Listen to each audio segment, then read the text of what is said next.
जिल्ह्यामध्ये आहे आणि हे आंध्र प्रदेश आणि ओरिसाच्या बॉर्डरवरती आहे। तुम्ही बघू शकता ही शैली आहे, ही कलिंग शैली आहे आणि हा मंदिराचा वरचा तिकडे यासाठी इकडून यासाठी राहून मंदिराचं हा मूळ शिखर आहे।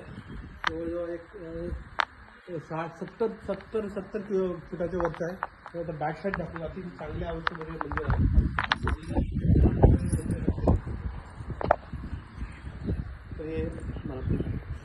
तर हे मंदिर जे आहे ते जवळजवळ एक 11व्या शतकामध्ये बांधलं गेलं, जे कलिंग राजाचा जो गंग वंश जो होता, कलिंगच्या अगोदर ते गंग जी डायनेस्टी होती त्याच्या काळामध्ये शूलवंश असं काय ते त्या राजाचं नाव आहे, तर राजाच्या काळामध्ये बांधलं गेलं।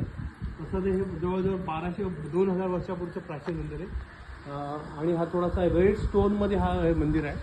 अगदी अतिशय चांगल्या सुस्तीमध्ये आतमध्ये व्हिडिओ काढण्यास परमिशन नाही, त्याच्यामुळे आतमध्ये गेल्यानंतर एक भव्य हा पूर्णपणे पोकळ आहे जो गाभारा आहे, म्हणजे अगदी खालपासून तुम्ही अगदी वरपर्यंत टोकापर्यंत घेतलं तुम्ही पूर्ण बघू शकता।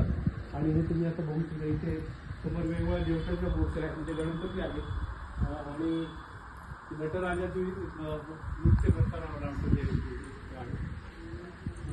नटराजाची शंकराचं आहे ते।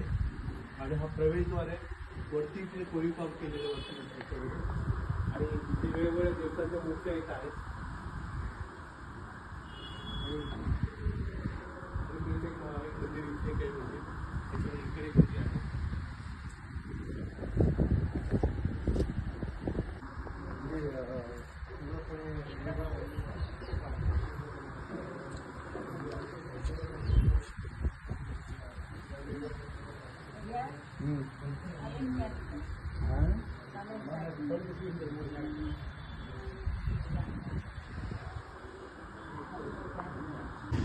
हे मुखलिंगेश्वर टेम्पल आहे, जे मुखलिंगम हे आंध्र प्रदेशमधील जिल्ह्यामध्ये आहे। आंध्र प्रदेश श्रीकाकुलम या जिल्ह्यामध्ये जवळजवळ एक 11व्या शतकामध्ये मंदिर बांधले गेलं।